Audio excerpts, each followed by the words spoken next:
Thank you, everybody, for coming and joining us here. Welcome back to the We All Win podcast. I am your host, Isaiah Grigg. I am very happy to be here with you again. This is a special occasion, right? We have one of my dear friends with me and also my old boss, which we're going to get into, the incomparable Dr. Tanya Meisenholder, former Deputy Commissioner of Equity and Inclusion from the New York City Police Department, and now the Director of Gender and Equity for the Policing Project at NYU, otherwise known as the 3030 Project or initiative that we're going to get into. So how are you? I'm tired. It's May. It's mid-May. It's been a long year so far. Feels like September already, right? It is. But going strong and continuing to do the work that I set out to do when I left NYPD. Right, when we left NYPD. And obviously now I'm far removed. It really doesn't seem that long, but then again, it does. Do you miss it? I miss the NYPD that I knew. And that's not the NYPD that I see now. Yeah. Having said that, I left 18 months ago. I don't know what it's like with the new commissioner coming in. So it's a difficult question to answer. Yeah. But certainly over the course of time, things changed for me that made me miss it a little less. I understand. I remember walking into your office when I first got the word that I was coming to Equity and Inclusion. And I'm not going to lie to you, I was nervous. I was scared to death. I was like, oh my God. Because I'll be honest, I had never been in a situation where my commissioner was a civilian.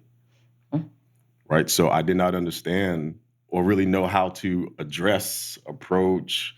Well, there's a undertone and an undercurrent, right, in terms of how you communicate with, that level of leadership. So I said, oh, man. So here I am, super excited, right, because I'm like, oh, number one, I'm finally off the street. I can give my body a rest. No more details, crazy, right? But I'm super excited because, number one, equity inclusion to me in that moment was my opportunity to use what I believed were the real reasons I became a cop, right? And the real reasons that I believed in policing and believed in the overarching mentality and ideological perspective of helping people. And that was my way to really do it without having to sacrifice ideals and having to sacrifice my body and having to sacrifice, having to hold my tongue in environments where you really should be speaking up. And doing it in ways that could actually move the needle.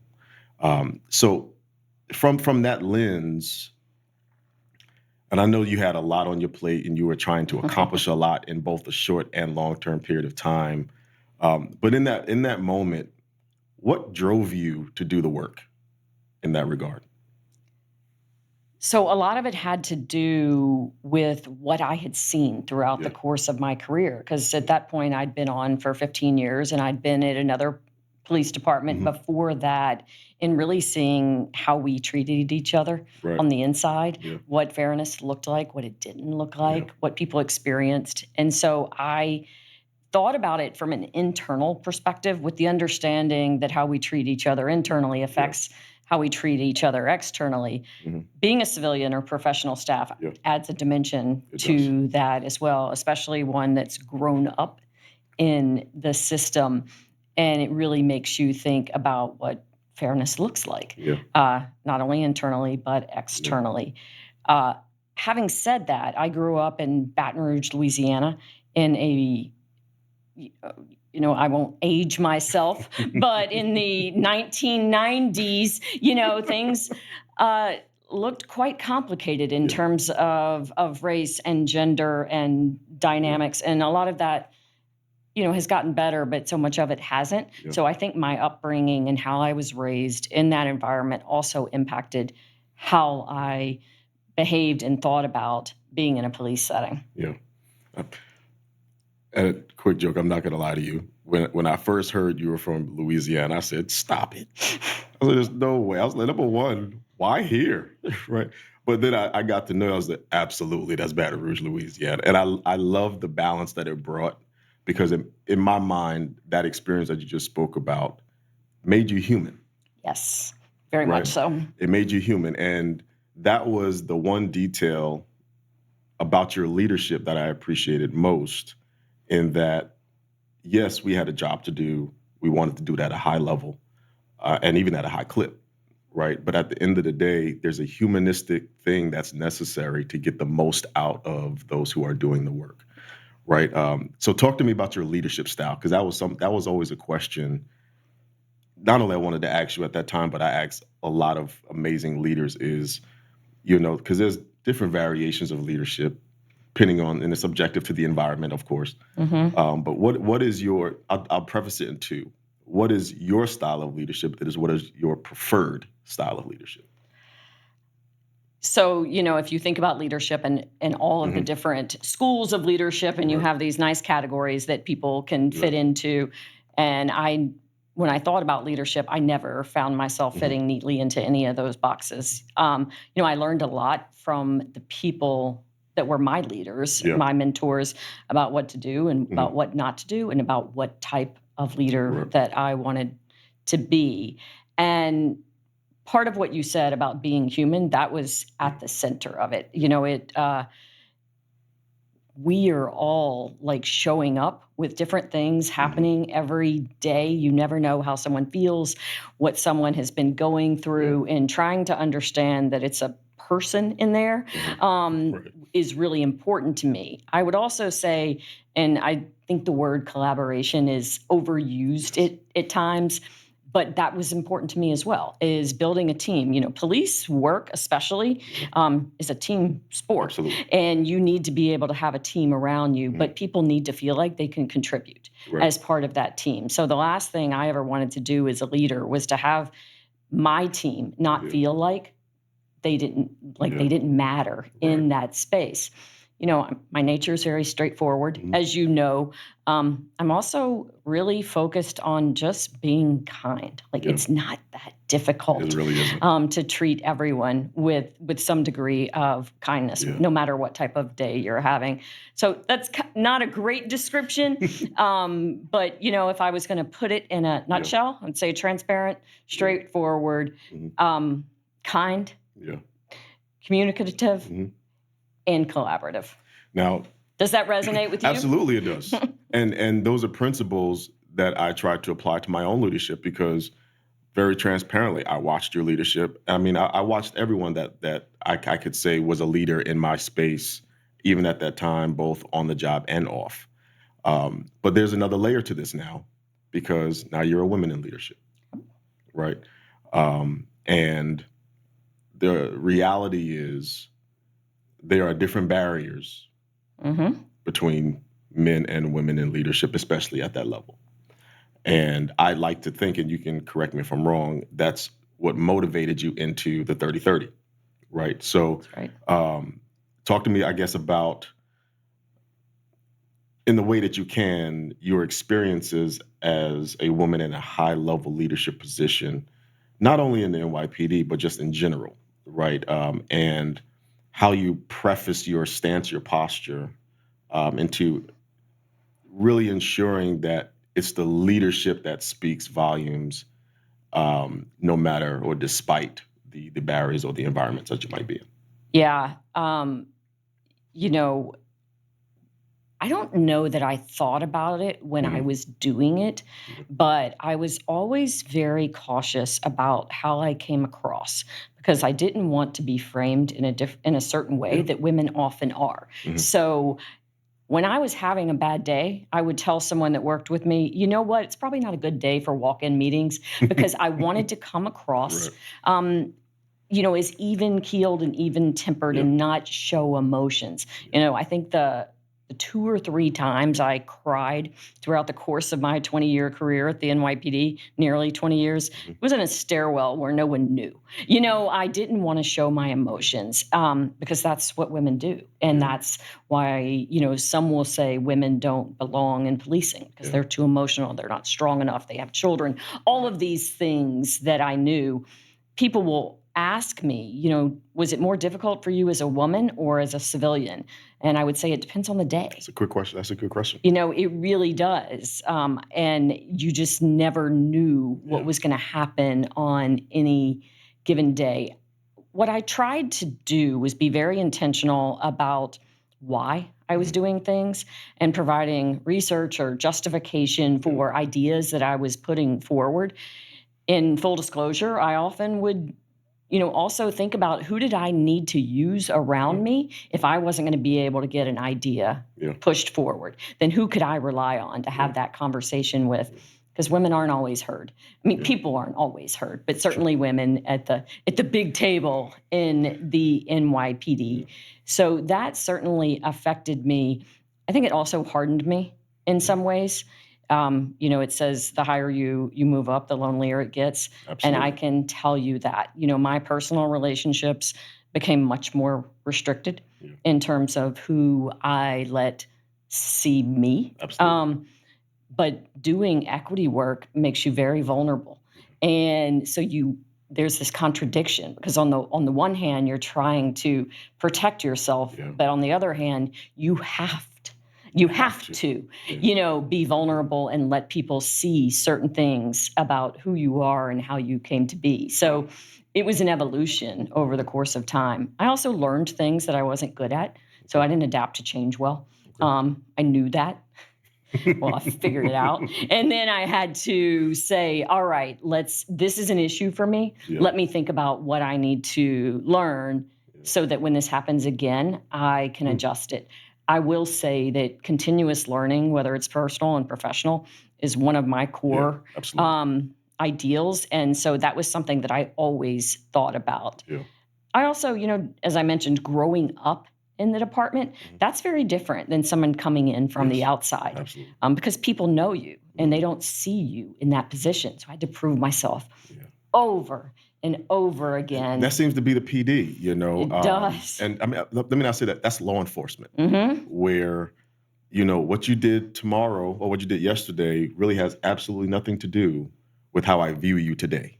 Yeah. And that consistent living on the edge of acceptance, living on the edge of, man, am I going to be able to do this today or not? What is going to be the vibe of the room? And, it's almost, I don't want to call it unhealthy because I believe in a healthy form of competition. And I believe that's in my mind or how I thought about it. And that's what kind of helped me level set. But I also believe it could be very trauma inflicting. Yes. Right. In regards to a person needs to understand where they stand, good or bad. And if I never understand from you, my leader, where I stand with you, I'll never understand how to do my job in its entirety. I'm a true believer in a form of leader. I think you hit on it in terms of collaboration, is letting you into my brain space, into what I'm thinking, into how I'm contextualizing. You have to understand where I'm coming from to understand the idea or even the lawful order. Yes. Right?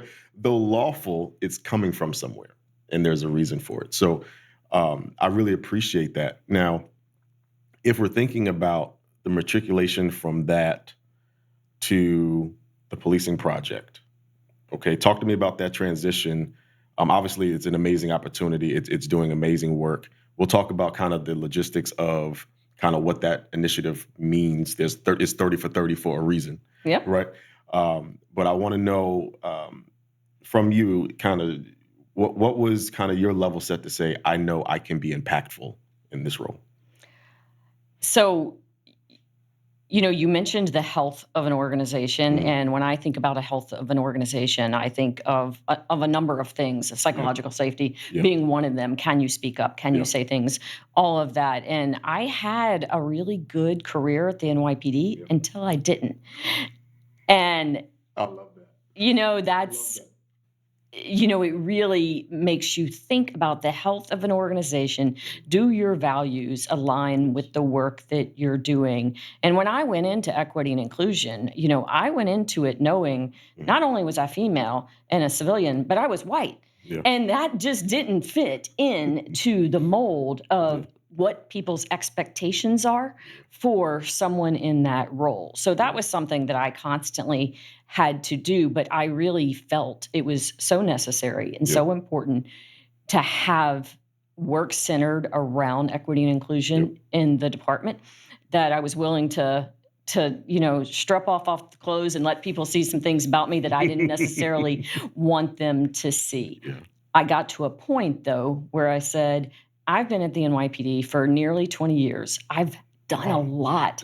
I worked with the Federal Monitor. I worked with the discipline system. I was chief of staff to the first step, assistant commissioner of strategic initiatives. I mean, I had a good run in a very wide array of roles. And I reached a point where I said, I don't know what else I can contribute at this agency. And I'm only contributing to this one agency.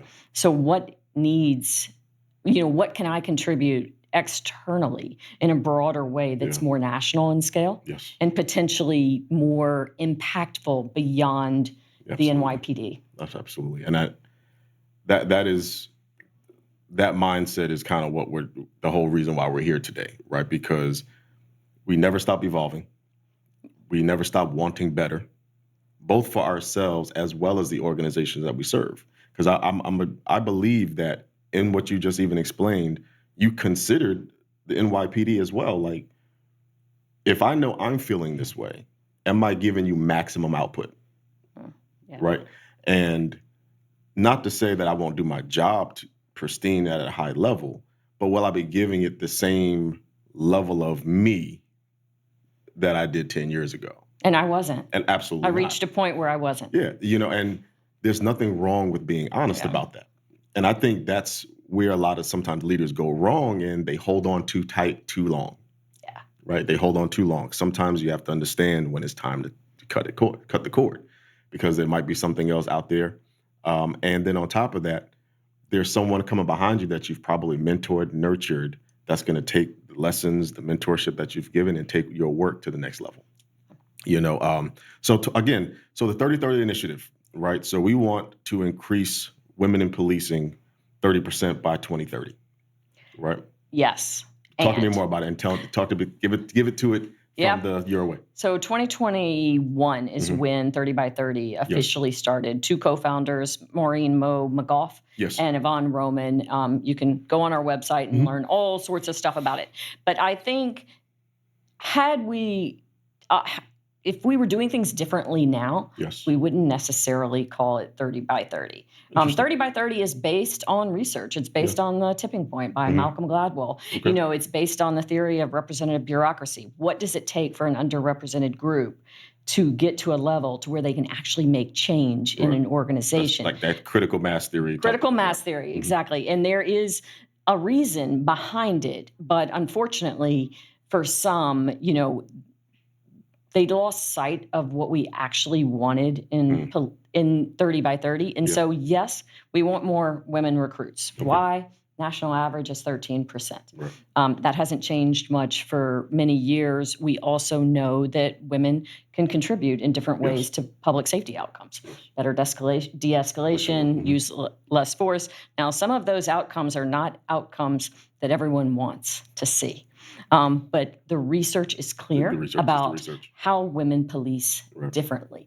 What 30 by 30 is about at the end of the day is that we know how difficult policing is, but it should be no more difficult just because you're a woman. Right. So we want to think about recruitment strategies. Yes. Where is their bias in the hiring or the promotion process? Is it fair? Do people have, the same opportunities to move through the system?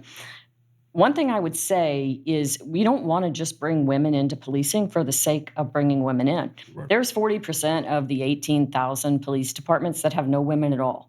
Wow. And then there's plenty of environments that are not healthy. Yeah. And so the last thing I want is to bring women into a department just because. You want to bring them in to a place where they actually want to stay because the system works for them and it's a healthy workplace.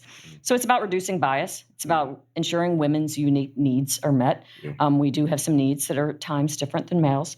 And then really thinking about the culture of policing and how that needs to evolve in some agencies, not all. In order to really improve policing for the people inside it, but also for the people that policing is intended to serve. Right. And I was watching actually one of your interviews, or webinars rather, and I know you made it very distinct and clear what it is not. right, as well. This is not tokenism. This is not favoritism. This is, to your point, just evolution and ensuring that police departments create a healthy working environment where we believe women can contribute to at a higher clip than we've been given the opportunity to.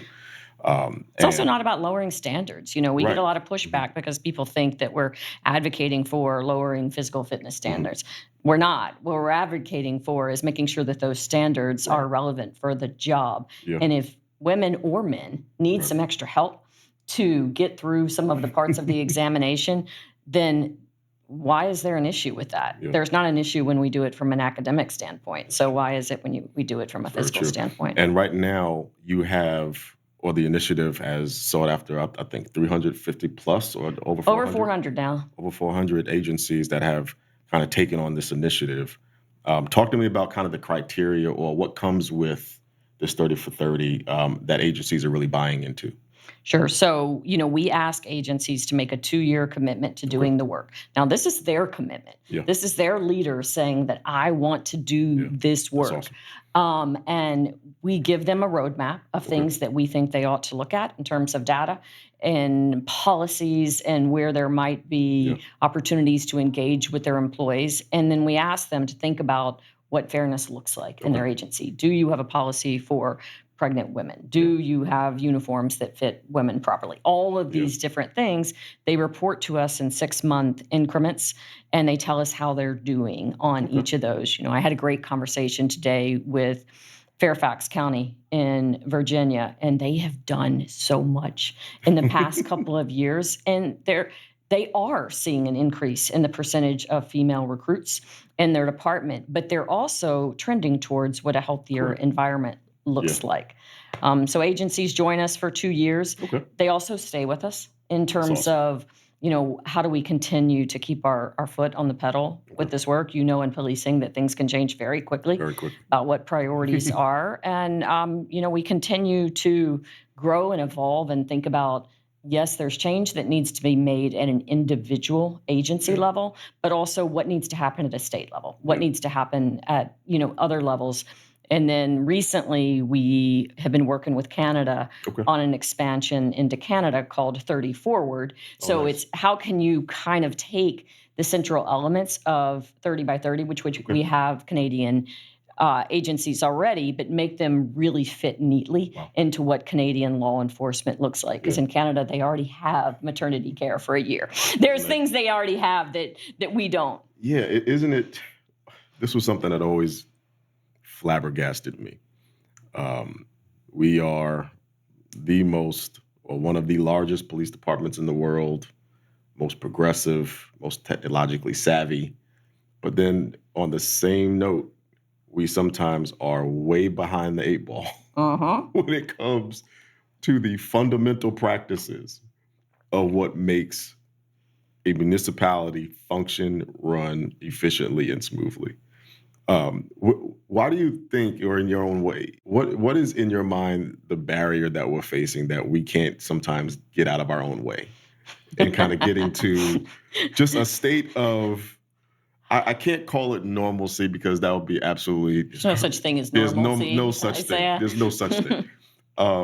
But yeah, what's happening? I think a lot of it, at least in local law enforcement, comes down to, city governance and like how agencies are willing to work together. So, there's that operation at that city level.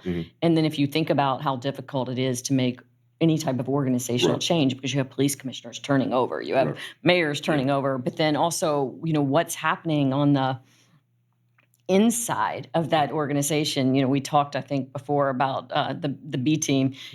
I'll be here when you leave. So I'm just going to sit here and I'm going to wait you out. I'm going to wait you out. Because that happens so often. It's ridiculous.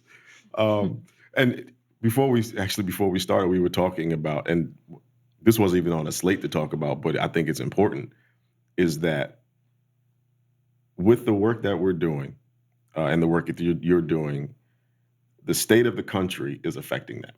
Yes. Right. We're talking about equity and inclusion with the PD. We're talking about 30 for 30, which is a national initiative, and we're hoping to be internationally, obviously. But then we have the country in a place where it is putting at risk the viability of that work Yes. from a financial standpoint, from a reach standpoint. What are you seeing so far in how high-level organizations like NYU, like the PD, that are, like we were saying, it's hard to say what we will now say catchphrases, right?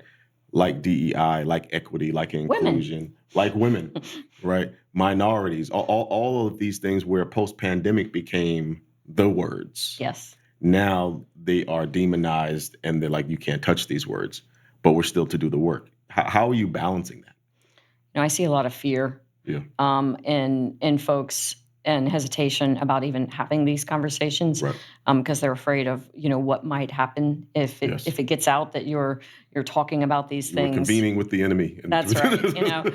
From 30 by 30, we have taken some hits for sure in terms of resources. However, we haven't lost many of our agencies, Awesome. which says something about the local and state level. And, I don't want to put a target on them, but, maybe they also, I think, recognize that in a different way than perhaps the feds, that they have a community to answer to. Absolutely. That's very different in terms of what they're going to allow and tolerate. And so I'll be curious to see how that plays out over time. We've had people tell us you need to strike the words diversity, equity, and inclusion, the acronym, any of this work from everything that you do. And that's really, really challenging for me to think about, because on the one hand, we have a core mission, and that's supporting and advancing women in law enforcement and improving policing. So for me to talk about it in a different way is like going against what we are built on and what our belief system is. And so there's some folks that use terms like, hide the vegetables. Well, put it under here. So, and I think that's what we're seeing a lot in the DEI space. How do you kind of cover the work that you're doing under something else so you can continue to do that work? And what does it mean for like the future of our work? I'm not sure. I hope that there's enough folks out there that understand what we're trying to do, and that there's leaders who are bold and courageous enough to continue with this work. But I think it could quite easily go the other way, as policing evolves in this environment. What does that look like when we talk about things like whether de-escalation is good or bad? I appreciate that. I really like that phrase, hide the vegetables, because a lot of folks out there throwing rocks and hiding their hand. Yeah. Right. Because, what I'm most disappointed about is we have a lot of leaders who are not speaking up, and they have the influence to do so, and they're choosing not to for the sake of status quo, for the sake of not shaking the trees too much. Right. But at the same time, it's causing initiatives like 3030, nonprofits, those who are out there doing the work, to be placed in a position to have to decide on their missions.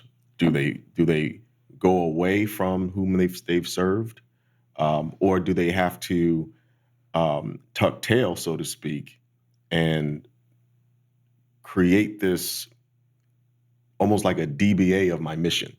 Right. Yeah. I have what my mission is, but I can't say it out loud.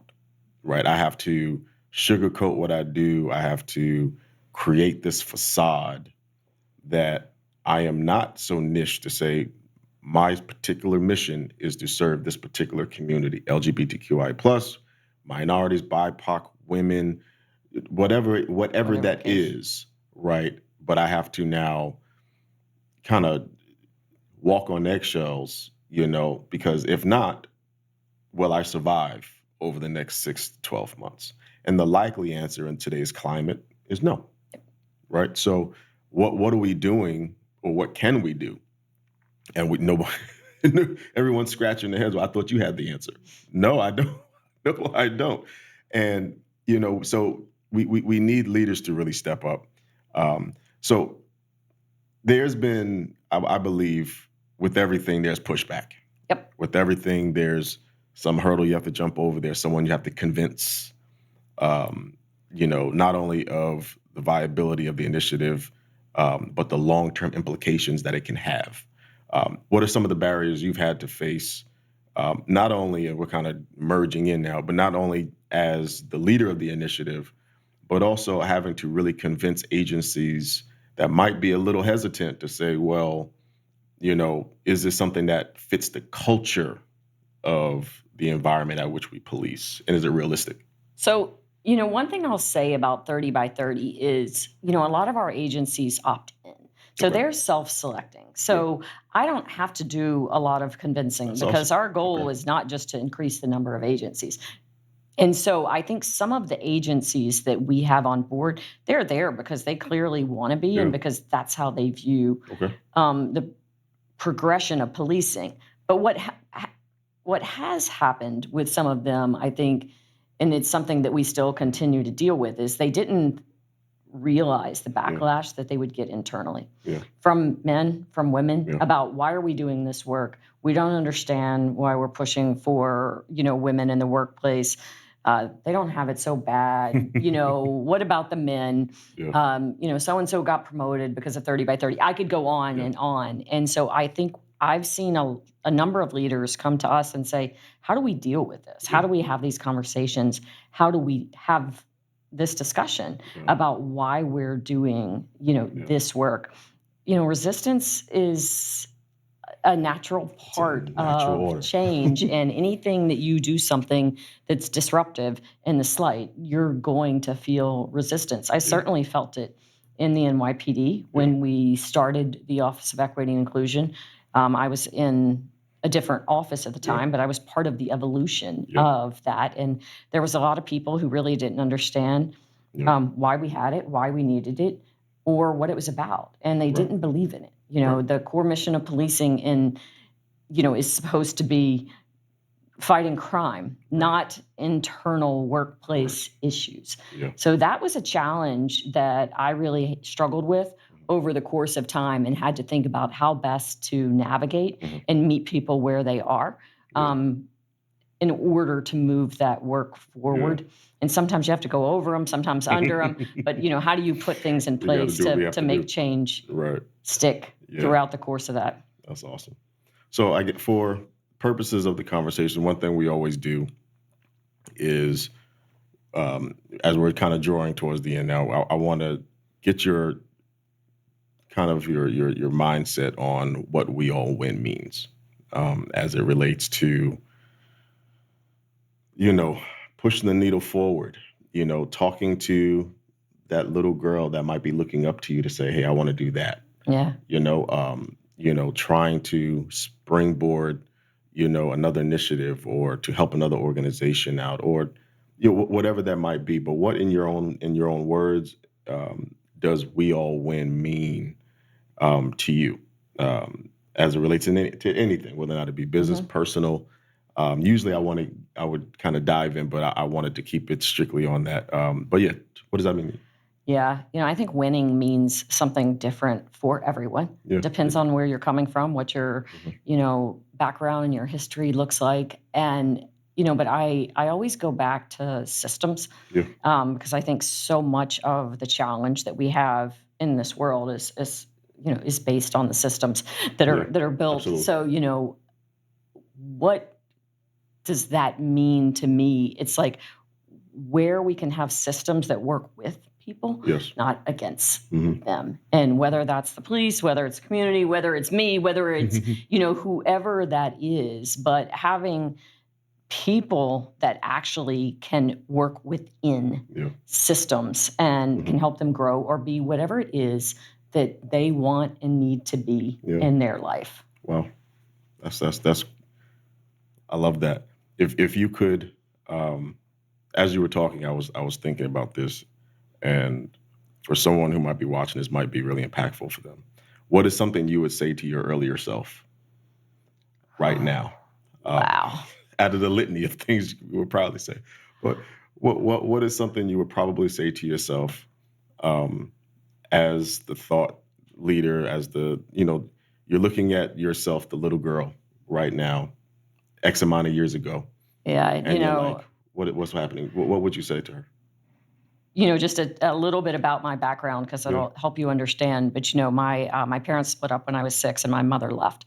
So I was raised with my father in Baton Rouge, Louisiana, in a space where people, you didn't, so I actually, in a young age, told people that my mother died because I didn't want to have to explain why I didn't have a mom, why she had, left. Yeah. So that really, really altered the course of my upbringing. And I think it made me grow up a lot faster than I needed to or should have. So this is going to sound counterintuitive, but I would probably say to myself, it's not going to get easier. It's going to get harder, but you're going to figure out how to adapt and change. I love that, because if I'm looking at my now 2 teenage girls, living in this world, one's about to go to college in a year.